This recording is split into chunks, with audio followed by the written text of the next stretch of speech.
an expanded sphere of practice. Now, some of you may have looked at and read the article that I'm about to, in other courses, the article I'm about to sort of paraphrase for you now. But let's look at this logic of expanded field of practice, because I can use it to explain Barragan. In a great little paper, which is called, from Rosalind Krauss, Sculpture in the Expanded Field, which was one of the nicest little critical papers that she ever wrote. She talks about what happens to sculpture in the 20th century. She says, we know what sculpture was traditionally. It was the monument. And sculpture, she says, traditionally reaches its peak. Its last great monument is Rodin's Balzac of 1856. He says, after that, she said, the monument never quite was credible. Sculpture began to explore what it might be. But it began to explore what it might be by breaking the boundaries of what sculpture was. So you get enigmatic objects, like this wonderful little object by Brancusi at the top, this cup. Is it an object? Is it a sculpture? How are we supposed to think about it? There is actually, just doesn't fit inside the categories. You can't actually fit it anywhere. And she said by the 1960s, sculpture had got into such a point that it isn't anything. It's defined by its negation. So she uses this show of mirrored boxes by Robert Morris in a New York gallery in 1960 as sculpture being simply that which is not architecture then. And so she derives by the 1960s that sculpture is in a sort of negative condition. It is that which is not landscape and that which is not architecture. And it is the not that defines sculpture. Krauss says, okay, let's look at this. And then she does what's called a Kleinian expansion from negation to affirmation. And she said, if sculpture in the 60s is defined by not landscape and not architecture, then if we extrapolate these conditions into also affirmative conditions, landscape, architecture, then we get three more sites, three more places. One which is somewhere between landscape and not landscape, she calls them marked sites. Something between architecture and not architecture, which is not quite building, but it's architectural-like. She calls them axiomatic structures, which is an odd term. I don't think that's quite right, exact enough, but you can see what you're getting. And finally, between landscape and architecture, there is site construction, where you're using the qualities of both affirmative. And she says, look, this is precisely what happens in sculpture. Robert Smithson's Spiral Jetting, 1968, Alex Egbone's Maze, to the right, I think about 1976, and Robert Morris's Observatory in Holland, I think it was about 1980, but I could have the date wrong there. You could say that each of those are representative, roughly speaking, of those marked sites, site construction and axiomatic structures. The marked site would be the Smithson, the site construction is obviously the Robert Morris and the axiomatic structure. So, how do you, what is it, what I love about her paper, she shows how artists, as it were, thought this out and went from negation to affirmation. I think something similar happened to Barragan. He hadn't read Rosalind Krauss, she was only just born. But what I think Barragan does is create gardens with walls as sites for dwelling. So there's my take on. So from speculative building in Mexico City in the 30s, at the bottom of this diagram, which was defined by not landscape and not building, not dwelling, we get the affirmative conditions of landscape and building. Between not building and building, what condition is that? Primarily, wall. The wall is that which is both building and, if you like, not building. The garden, which is that which is both landscape and not landscape. A garden with walls, a site for dwelling, that's the top one there, is the affirmative relationship between landscape and building. In 1948, Barragan joins with a few others. They buy an 800-acre site of these lava fields to the south of Mexico City, as then was, and they lay it out for possible building. But Barragan is the sort of master planner, and he has this absolutely utopic vision that you will build, settle, and live, make these kind of oases within this absolutely barren volcanic, then barren volcanic landscape. So from gardens to dwelling in the landscape. This is one of the great gateways. These are all about 1948. Barragan's idea was that the houses that were built would be absolutely merged into the landscape, so you could hardly see them. Ideally, like this one now, is covered with vegetation. They'd almost hardly be there. He had this idea of just one-story houses. Everything would be dwelling within, and one or two instances there from photographs from the late 50s. They have to be photographs from the late 50s because the whole thing is completely gone now. It's just a suburban horror story. Barragan was in fact very disappointed through the 50s by the outcome of this. His practice was very interesting though. During the entire time, from 1940 through to his death in 76, I think, he built approximately six real buildings, but he had an almost continual practice of making. The garden becomes internalized. Sometimes this is part of the convent. He funded a convent, the rebuilding of the convent building. Garden of his own house. Anybody who's interested in Heideggerian notions of building, dwelling, thinking, and things like the fourfold, Barragan is almost a kind of anticipation. Very religious man. This is the terrace of his own house. Architecture and building that can frame fundamental relationships between ourselves and the world, its sky divinities.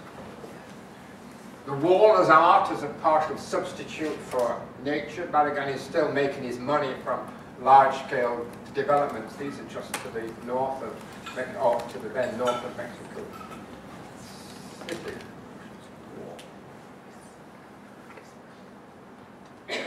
Certain kind of notions of purity, integrity.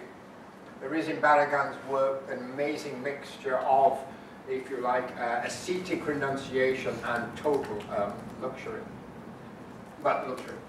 He creates architecture which is not architecture. These satellite towers were made to advertise the development on the north of Mexico City.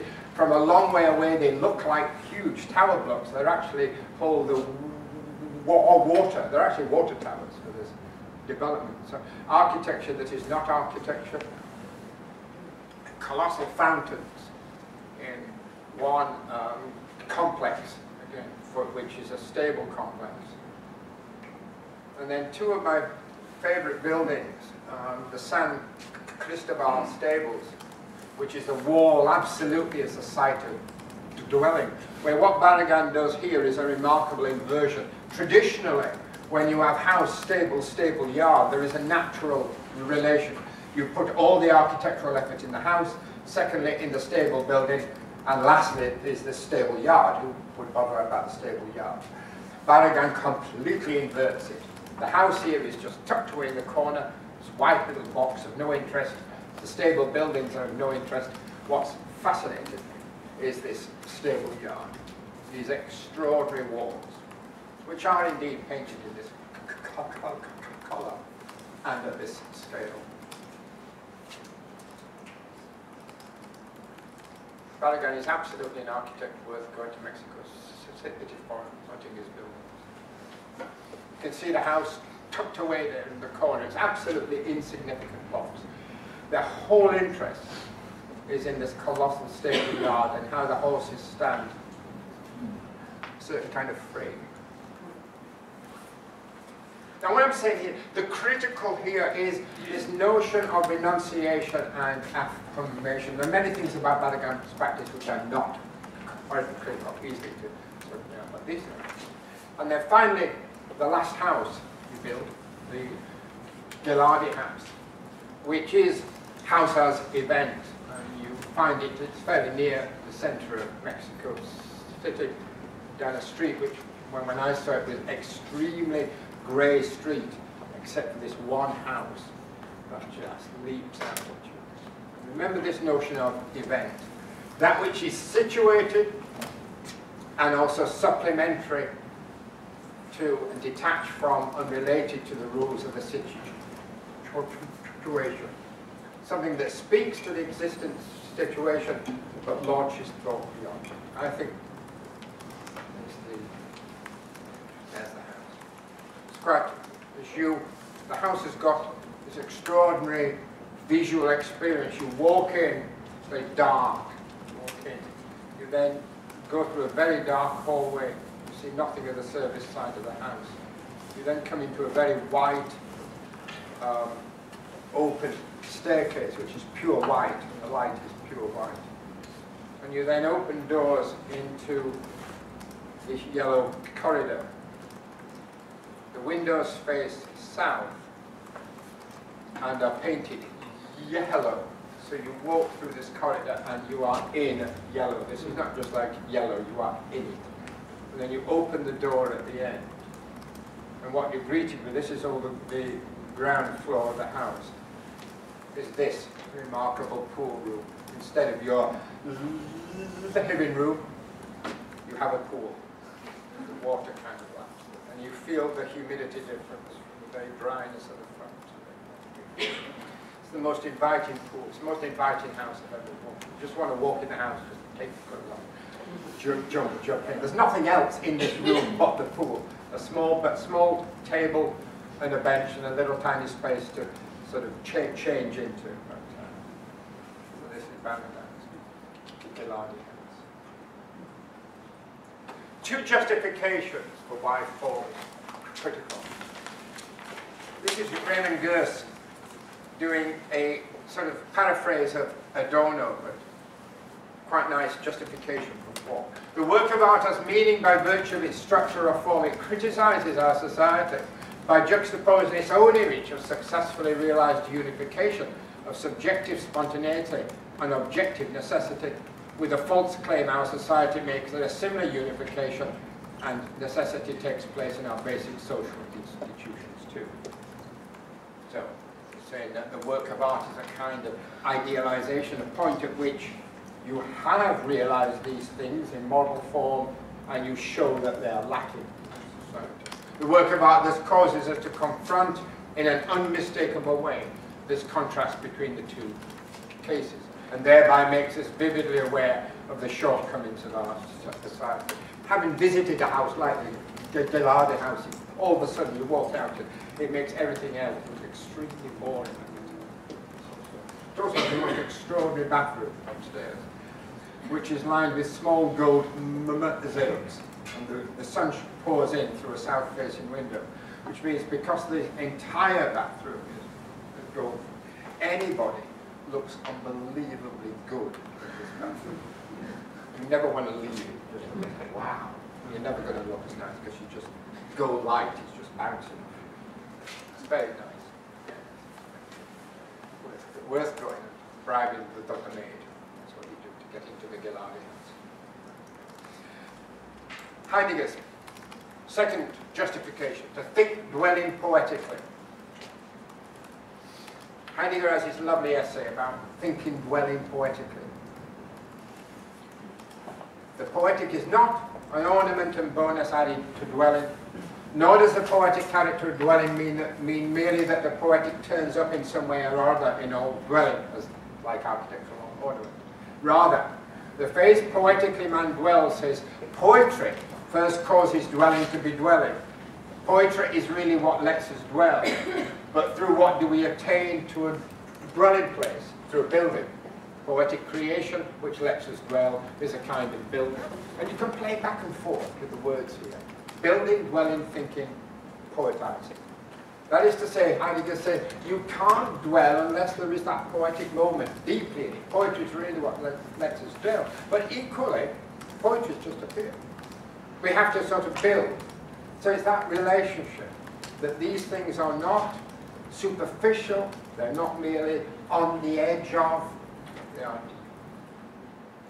Louis Balaguer, the quiet revolution.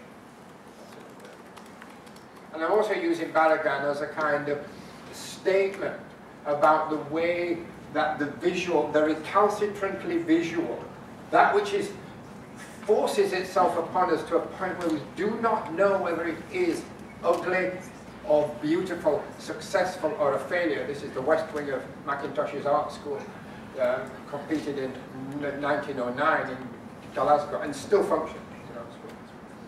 Obdurate, resistant, excessive. I wanted to put this in because I think there is a role for the visual still. It's good. I still think a work like this still has a capacity to shock, no matter how much is put into art districts. Second setting. Let's look at a second setting. Boeing, who you have read for your, or will read for your final project. Boeing, as a designer, Constantin Boeing, who focuses on objects and the everyday. I've taken out three things here: observation, categories, and commentary. Two books that Boeing has done.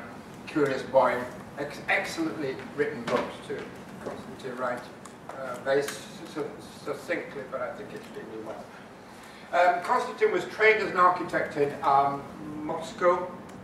He must have been born mid-50s because he took advantage of a window in the late 70s whereby the Soviet Union allowed Soviet Jews to leave.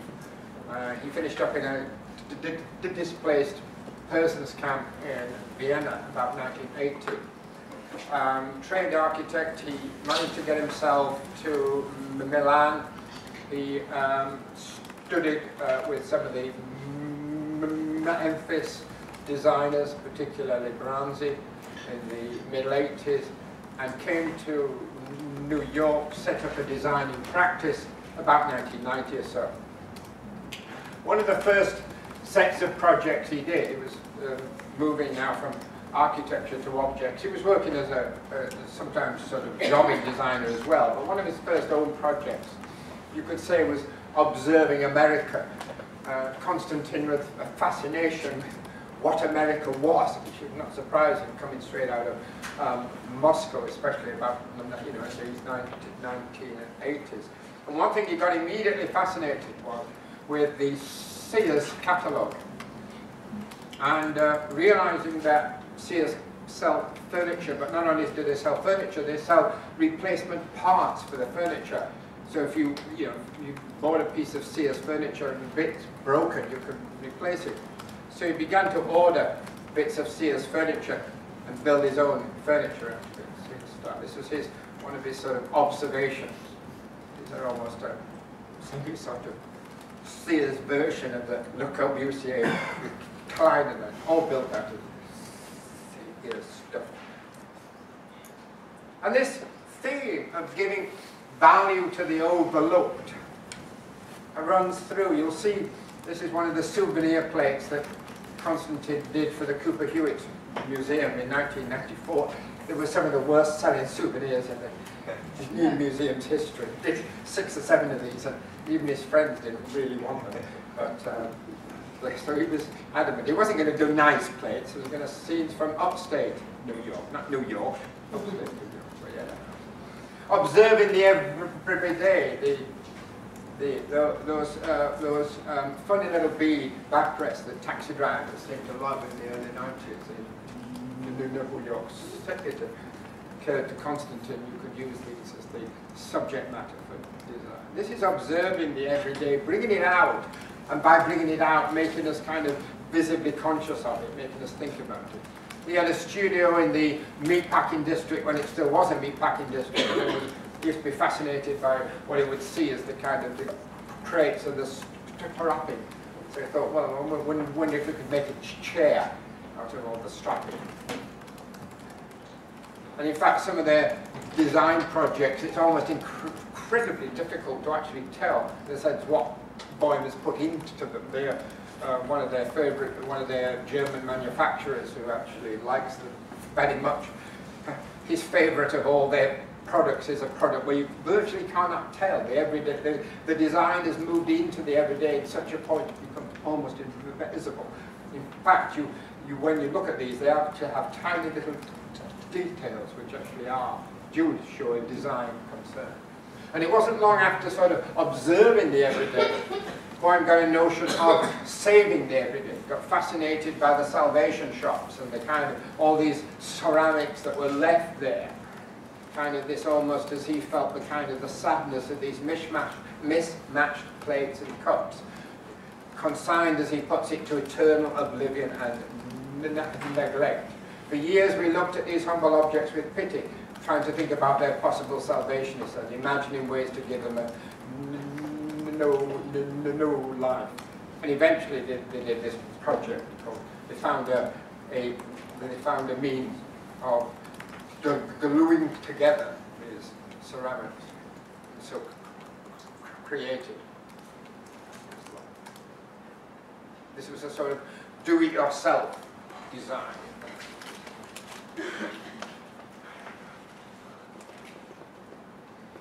Asked by a very famous manufacturer of lighting to come up with a chandelier, Boehm and his wife were looking at the washing hanging outside their upstate house one day, thought they could maybe make a chandelier which was derived from washing hanging on the line. They were not invited back to work for this manufacturer. It's a lovely example of inventing. And Boehm always hated the idea of art, furniture, and the American craft.